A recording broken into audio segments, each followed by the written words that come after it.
Good morning, everyone. Welcome back to Spotlight. Today I'm here with Ayush. Ayush, tell us a bit about yourself and your startup. Thank you very much for having me. My name is Ayush. I am from the UK, as you may be able to tell from my accent. My startup's called CaseSnappy. It's an AI legal research tool primarily for law students. And currently got almost 5,000 users and essentially trying to make legal research and the law in general more accessible to people. And before we get started on your business, I want to hear more about yourself and your background. Sort of where are you from and how do you think that's informed what you want to do? Yeah, so I grew up in the southeast of England. I feel like I was always very drawn to building things. I was quite creative as a kid, I would say. And I think I was probably always going to do something entrepreneurial in that sense. I studied law for undergrad, which is where the idea for CaseSnappy came from because it grew out of a personal problem. I hated the amount of cases that we had to read. There was so much, and I feel like there was almost this unspoken rule that your professor is going to tell you you need to read this many cases. The student isn't actually going to be able to read that many cases because they don't have the time to, but the professor's just going to turn a blind eye to that and just assume that they did, and everyone ends up using these really quite crappy summary sites which will buy notes written by other students. They're not necessarily checked for accuracy, they're not consistent, they're not in a good format for education. And I felt, especially because ChatGPT was really emerging then, I felt, why is no one doing something about that, especially aimed at law students? Because I felt that was almost an underrepresented demographic in the legal tech market as a whole, especially in AI legal tech. That makes a lot of sense. And so I guess tell us more about specifically how your product works and how it helps students more than these summary sites. Yeah, for sure. So essentially what CaseSnappy does is you'll search for a given legal case, and it was initially just isolated to cases from the courts of England and Wales. We've now expanded to a number of other jurisdictions, so the US, Australia, New Zealand, Kenya, some other jurisdictions as well. Essentially, it will give you a structured summary of any given case generated by AI. It's the facts, the issues, the decision, the key passages. It will give you some keywords. It will also find you similar cases based on those keywords. And it doesn't just work in the web app. There's a web app, but you can also use it as a browser extension on a variety of different legal research databases. And so you started this while you were a student at Cambridge. And was there any sort of specific moment that you realized, no, like I need to fix this? Was there a specific flashpoint, or was it more kind of you collecting the general atmosphere on campus? If I'm honest, I think it probably grew out of laziness on my behalf. I didn't want to do all of this reading, and I felt that actually, I don't know, I was almost tricking myself that I would be able to read and understand that much content when it just wasn't true. And I felt that, yes, it's very important to understand the nuances of a very important case. But sometimes if there's 50 cases on your reading list every couple of weeks, you just need to know the basics. You need to know how to apply those facts to different situations.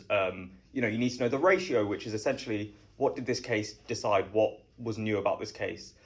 So I'd say there was that, and I was very inspired by this guy called Nick D'Aloiso, who founded Sumly, which was later acquired by Yahoo. But essentially, he did this very, very early on, and he used natural language processing to summarize news articles. And I thought, hey, he did that for news articles. Why can't I do that for legal research? So I'd say there wasn't really a flashpoint. There was just I was just growing tired of the amount of reading I had to do.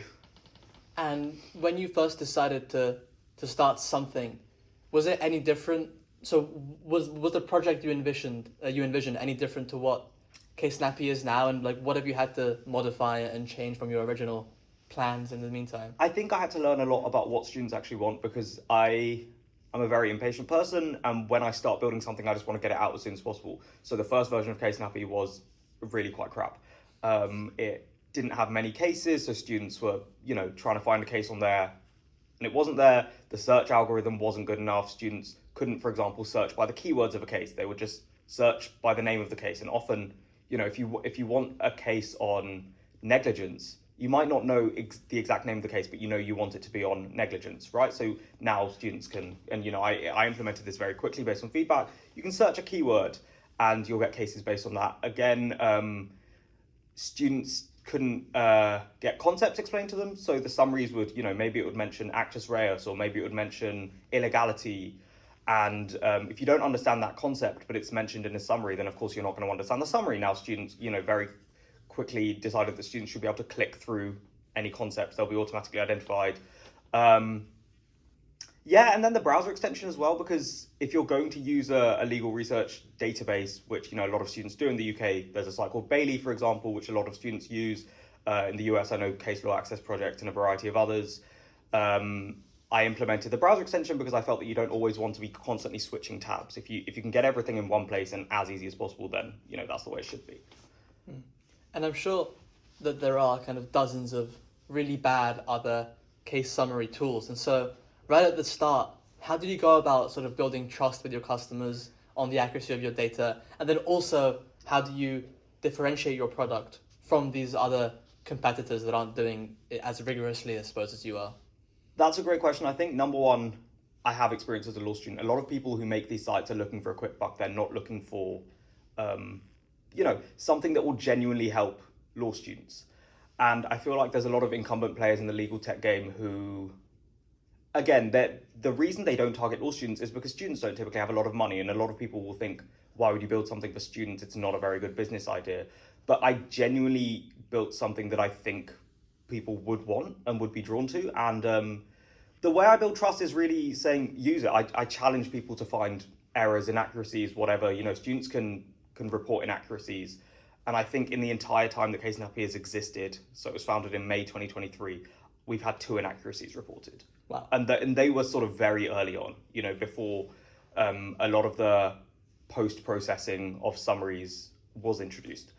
I think it's just a matter of use it. People use CaseSnappy and then I'll get feedback like, where has this been all my life type of thing. And that makes me really, really happy because I know I'm doing something right. I'm very surprised that you've managed to get it down to only kind of 2 inaccuracies in the basically almost 3 years that this business has been around. And so I'm just curious, I guess specifically the technology behind it, sort of what powers CaseSnappy and what makes it so much more accurate than the other products that other people use? Yeah, it's a good point. It's optimized for law students, and if you are a law student and you're asking ChatGPT to give you a summary of a super niche case, it's likely going to hallucinate. It's not going to give you a correct answer. The other thing is there's prompt engineering built in, maximize the amount of context that you give the model, and also there's some post-processing, and I think a lot of students don't really know how to prompt engineer. They don't know how to use AI responsibly. Responsible use of AI is a big goal at CaseSnappy. It's something that I strive towards because there's a number of approaches that educators can have to AI in education. They can say, we're absolutely not going to use this. That's not a viable option because everyone's using it already, and it's not something that's going to prepare anyone for the future. AI is a thing. It's always going to be a thing now. You can't put it back in the box. And therefore, learning how to use it responsibly in a way that maintains your own critical thinking skills is essential. And I think that's something that CaseSnappy really strives to do. A summary is just a summary. And I'm going to say that very clearly. CaseSnappy is not the only tool that students should be using.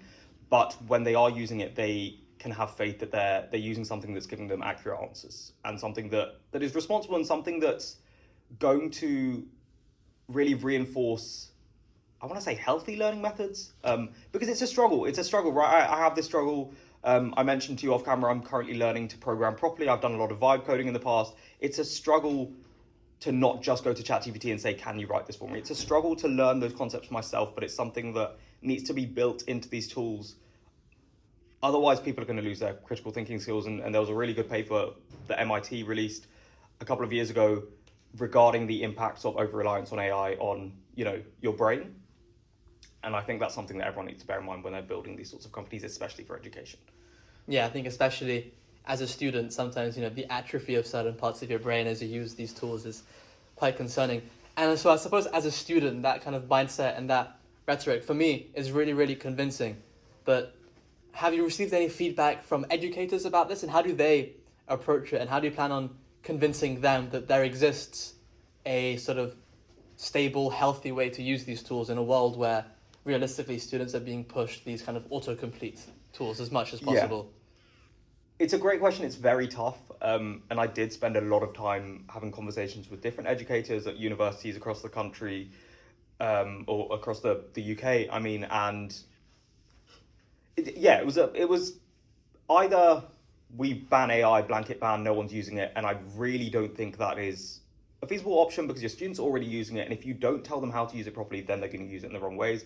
Or it's sort of, we can use it in a way that is responsible, which is what should happen. I think it's just a matter of, I'm sure people, when Google first launched, still thought you should actually go to a library, you should look up in physical books what you need to do, otherwise you're not going to learn. That's not true anymore. Everyone uses Google. The same is going to be with AI. It's already here, it's here to stay. May as well get on board, otherwise you will be left behind, and I think that is the truth, really. Yeah. And so turning more towards growth, you've managed to kind of gain 5,000, seemingly happy users in just like 3 years. And I guess at the start, how did you get those first few users? Was it you kind of promoting your product around Cambridge, or was it more sort of online based and kind of getting the word out as much as you could? I was actually quite wary to promote it within Cambridge just because I thought, I don't want to anger my teachers, whatever. I use LinkedIn a lot. And also I just tried to speak to as many law students as possible and, not a purely promotional message. Instead, I'd love it if you could check this out and let me know what you think. And then I could iterate from there. And that feedback is really, really important.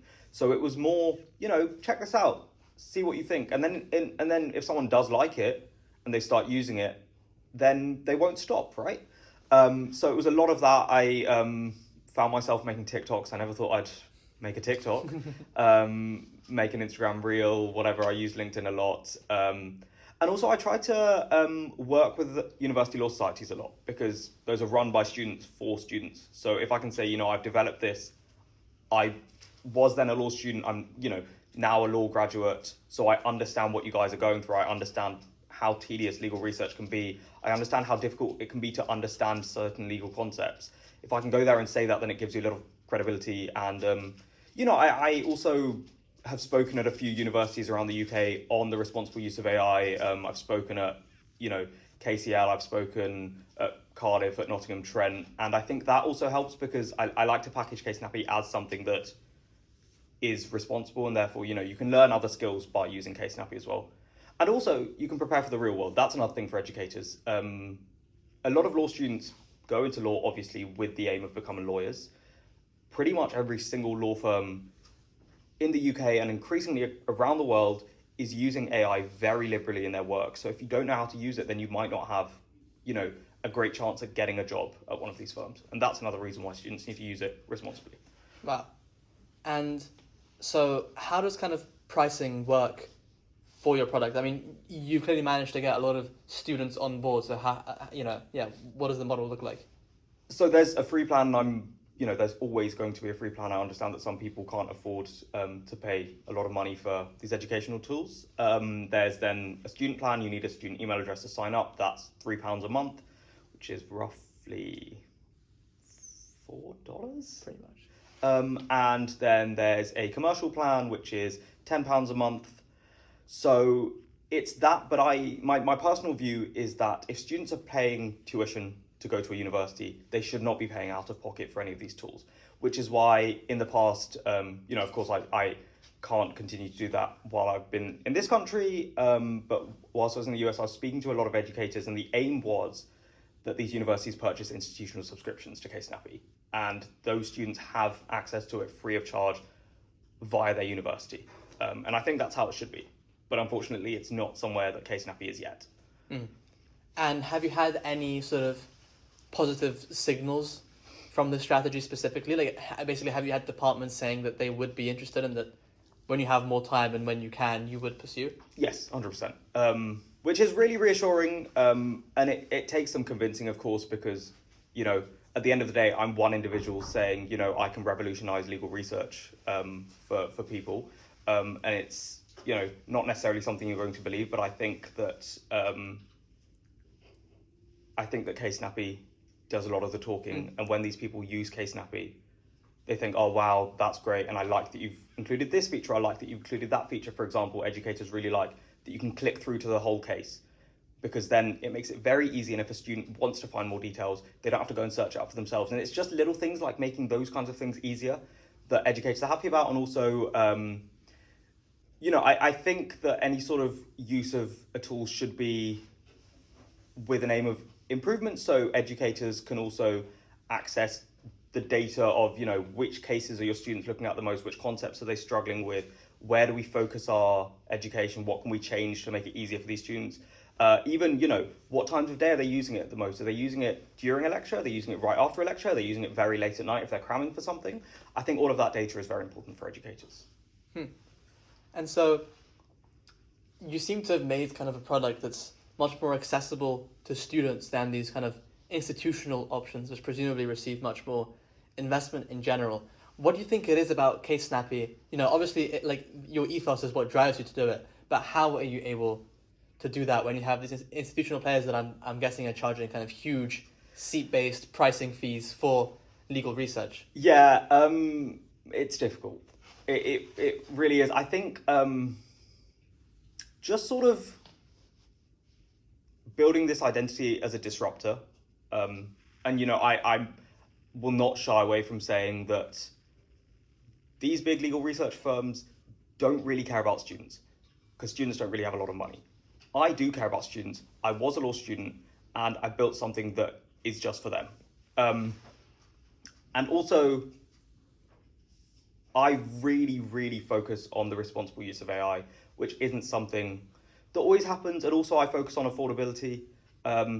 And ultimately, the goal of CaseSnappy, as I said before, is accessibility of legal research. I want it to be the kind of tool that eventually is not just used by students, but anyone who, doesn't have the funds to get a lawyer, anyone who just wants to understand a certain legal situation they find themselves in. Knowledge is power. I feel like that's quite trite to say that, but it is true. And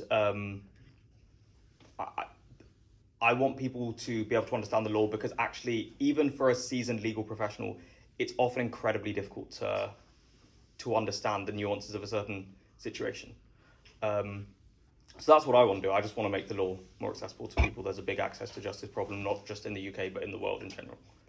And in terms of the responsible use of AI, I'm sure that's a very sort of setting dependent sort of thing. So what makes something specifically responsible for students, and is that different to what makes it responsible for a firm to use? What's the overlap, and I guess more interestingly, what's the difference between responsible use for a firm and responsible use for a student? Well, I think when you're a student, you need to get a grasp of the key concepts. If you're working at a firm, you should already have a grasp of those key concepts. I mean, there are too many obligations that lawyers have to their clients that, you can't be relying on AI too much. And that exists in both education and firm-wide. But as a student, you really need to understand the basics very well to the extent that you should be able to solve any of these, problem questions you're getting or, essay questions. You should be able to write those without the help of AI because you need to have those core concepts baked in.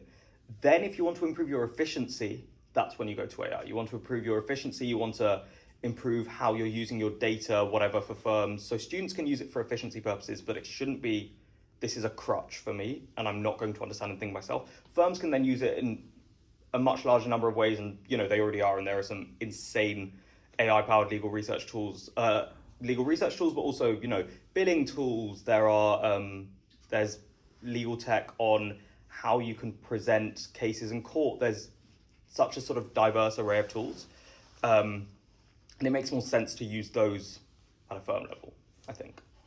And so when you're going to students, my sense is that I'm sure you'd have a stratum of the student body who is kind of as pragmatic as possible and would kind of autocomplete their assignments if they could. 100%. And then I suspect you would have an equally large stratum of purists who don't want to use any form of digital tools. Yeah.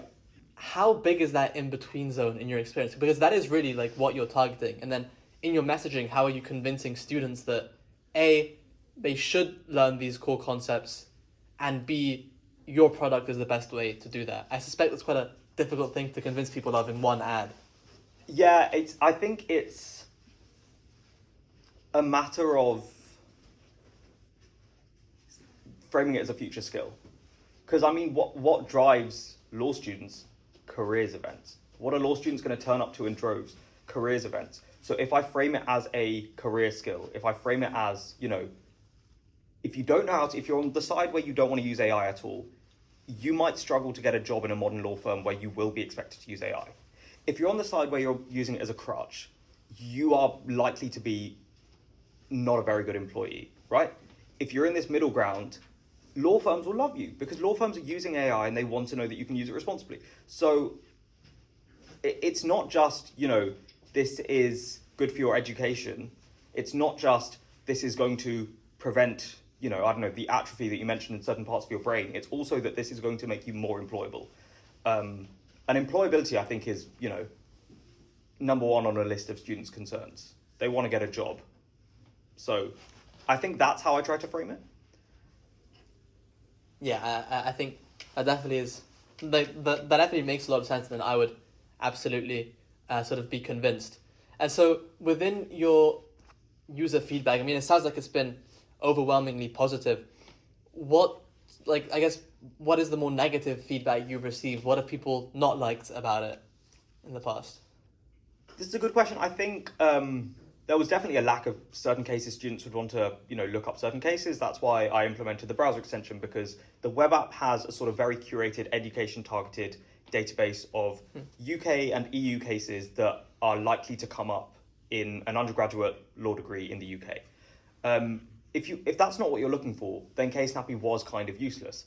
I implemented the browser extension, which means that, you can go onto these databases which have millions of cases, and you can summarize them. Even if that case was laid down and published on that website 5 seconds ago, as soon as it's live on that website, you can summarize it with CaseSnappy. Then I had the issue of, if you're studying law not in the UK and your focus isn't on the law of England and Wales, then CaseSnappy, again, a little bit useless. So that's why I expanded access to these databases from other jurisdictions around the world. And it's really cool to me, I don't know, seeing a sign up from India, seeing a sign up from Australia, seeing a sign up from the US. I love that, because it's like, this isn't just a problem that students in the UK are facing. And obviously there is a lot of divergence in how law is taught across countries.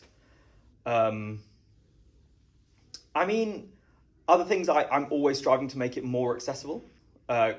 Another one of CaseSnappy's goals is not just accessible for law students in general, but if you have ADHD, if you have dyslexia, CaseSnappy sort of aligns with the recommendations of the British Dyslexia Association, for example, in making things clearly formatted, easy to read. But I'm always working on that kind of thing.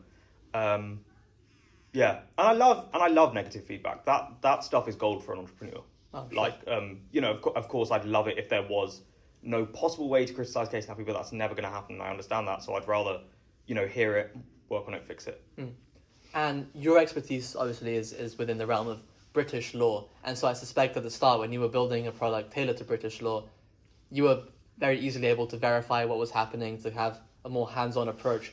But when you were expanding to different jurisdictions, how are you able to make sure that the product you were making, as you mentioned Kenya, I'm sure you don't have a background in Kenyan law. Yeah. How were you able to create a product that actually is accurate for Kenyan law, and then how did you kind of verify that?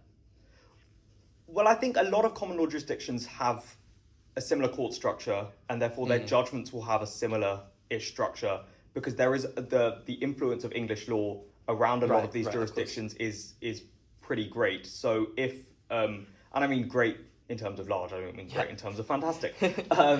But that helps a lot, because, if it works for British law, it's likely to work for Kenyan law, for Australian law, etc. And also I, would make a lot of use of student brand ambassadors. Back in the UK, I had a fantastic team of student volunteer brand ambassadors who would do a lot of research for me and do accuracy checks and things like that. And that was fantastic. And yeah, I'm very grateful for that. And now, in terms of growth strategy, so you mentioned that while you're in the US, you are not actively working on this. So in the moments that you do have, how are you sort of focusing your efforts to really, basically, which students are you targeting and how are you targeting them?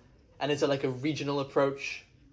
I mean, my goal whilst I'm in the US is essentially just to learn skills that I can later use on CaseSnappy, because as you said, I can't do anything whilst I'm here. But I mean, what is interesting is, seeing how CaseSnappy has continued to grow whilst no hands-on work is doing that. And when I go back to the UK and I check metrics and stuff, I find that very interesting, and I think that could really inform future targeting of certain student groups, see who is struggling the most with their legal research, who is using what the most, and just really diving into that data. I'm currently doing a data science class at SOM, which is incredibly interesting because I'm thinking about entrepreneurship in a new light, and that was one of the mistakes I made when founding CaseSnappy. Is I didn't make large enough use of the masses of data that these students were providing me with in a responsible way, of course. And so, in the medium to sort of long term, would you say the plan is more expanding through institutional backing, or is it more targeting students on an individual level? Or can you do both really full on? I think you can do both, but I think that it's the former. Is my end goal is that students at universities across the world have access to CaseSnappy the same way that they have access to the incumbent tools like Westlaw and LexisNexis, etc. That's the end goal for me. Because as I said before, that's how it should be. I think in terms of pricing, I don't think students should be paying out of pocket. And so I guess in general, can you paint the picture for us of what kinds of tools are available to students right now and what students who don't use CaseSnappy are actually using? As someone who doesn't study law myself, I kind of really would like to visualize the landscape there. So you will have the sort of classic incumbent legal research tools, which are, they're both about 30 odd years old, I think. You've got Westlaw, you've got LexisNexis. Both of them have massive databases of legal judgments, as well as academic articles, as well as statutes, as well as, statutory instruments, etc., etc.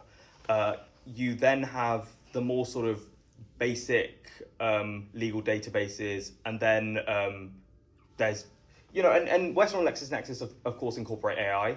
They don't do it in a way that's massively accurate, and there are a few metrics on that. Also, you will then have ChatGPT or Claude or whatever. Right. And students can use those as they will. They just probably shouldn't, because they're not optimized for law. They're, their general purpose. Interesting. And so, students using CaseSnappy, presumably, what specific tools are they using that these other competitors don't have? So you have the component of accuracy. Yeah. But then it sounds like you've built in a lot of like learning specific tools. The summaries are in an educational format. The concepts are underlined. If you struggle to understand a concept, you click straight through to that. You can understand that. It will give you related cases if you want to do a bit of further reading. It will link you straight through to the judgment if you want to look at that. But ultimately, it's simple. I intentionally have not put a bunch of bells and whistles on CaseSnappy because I want it to be something that's, doesn't take you 15 minutes to find what you're looking for. You can find it in a few seconds. It's simple. It's all in one place. You don't even necessarily need to go on the web app. You can just go straight via whatever database you're using, if it's one of the databases that CaseSnappy supports. I just want to make it easy and accessible and, it plain in a certain way. Okay. And you painted a very clear picture of where you envision sort of the user base kind of going and growing with institutions. And I guess I'm interested also in how you envision the product changing in the next few years. Like, do you envision adding anything, or are you sort of happy with where it is and now you just need to get the word out? I think it's always necessary for it to grow, and I'm